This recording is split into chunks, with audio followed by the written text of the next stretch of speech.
This is the third demo where we look at example 4.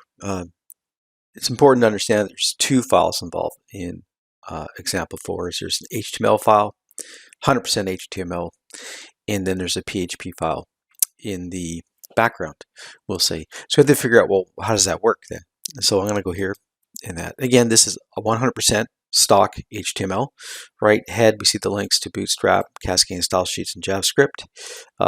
Title for the tab, fave icon. We see a body, and we see some divs and that. And then probably the biggest thing is this form. So this is where the link happens between the HTML file and that and the PHP backend script. So it's done, it doesn't have to be done this way, but in this case, it's done through the form action tag. And so the form is method is get, could be post. Those are your typical choices for that particular attribute. But this is the important part that links. When someone's on this page, fills in the form, clicks submit, what happens? Well, the data gets bundled up and sent to this ex4.php file in that. Now there are some different inputs for username and a comment in that. I'm just going to slide this across actually and show you. So this is what that HTML looks like when it's fed through a web browser. So you can see the Bootstrap styling taking effect. The buttons don't look like 1996 HTML buttons.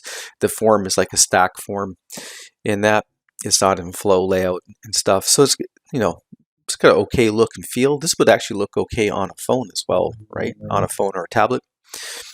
And that. And then the idea is you would have to fill in some stuff. Rob, I love 7130. And that. And then you would have to submit it, right? And then you can see that the PHP has grabbed the data that was put in the form. In that. So the things to look for is the key tie that this HTML, this form, when it gets submitted, goes to this script here, example4.php. Then another really important thing is typically the name of the control, right? And that ID is often used on the JavaScript side to hunt this down, and the name is often used on the PHP side. Okay, so sometimes you may want to keep those with the exact same name. This is where, when you're writing the script and you have a field, but on the server side it's coming back blank. What is it? There's usually a misspelling. It could be a case issue because PHP is case sensitive in that. But again, this first file is 100% HTML. Okay, I want to open up the example for PHP. Now it's going to return a HTML page back, so it's going to be a mix of HTML and code. And here we can see the delimiter. This is where we switch into code land. This is where we get the values from the form. Okay, so we talked about this in lecture. There's like $get, $post, $request kind of combines them both. Like if you're like, well, I don't know what method they use, I just want the data, use $request. And so name is equal to username, and comments is equal to comments. The key there is usually when things aren't working, was it called? What was this input called here? Okay, what was this input called here?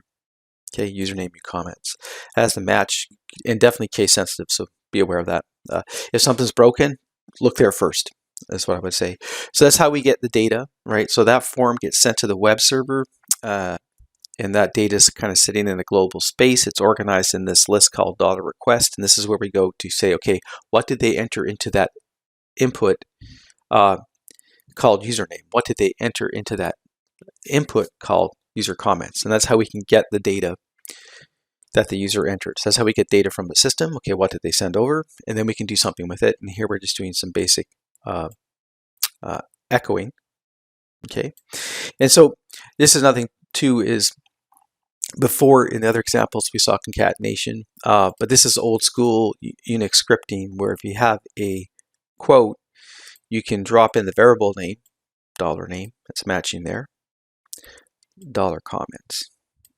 Okay, and this style of having a string where you have like a placeholder for a value, you can see this in Python, you can see this in JavaScript, right? Everyone uses a slightly different technique because the languages are slightly different. This is borrowing heavily from Unix shell scripting. This is how we drop variables in all the time. But what that means, and nicely, is VS Code has colored it differently to let us know that it's a different thing, right? And so then whatever is in this variable gets added here. Whatever is in this variable gets added here. And we might as well just review that, you know, the dollar sign, instead of like in JavaScript having a keyword like var let const, a variable name is equal to, here we use the dollar sign to kind of do what var let const does on the JavaScript side. So the dollar sign in this language means, hey, this is a variable called name, this is a variable called comments, and then we can later on drop that into the strings. It's a nice way because then you don't break your string up, right? There's not all this noise, I call it. You can just write out the string and then say, okay, there's a placeholder here for the comment, write out the string the way you want, and then inject a placeholder for the name.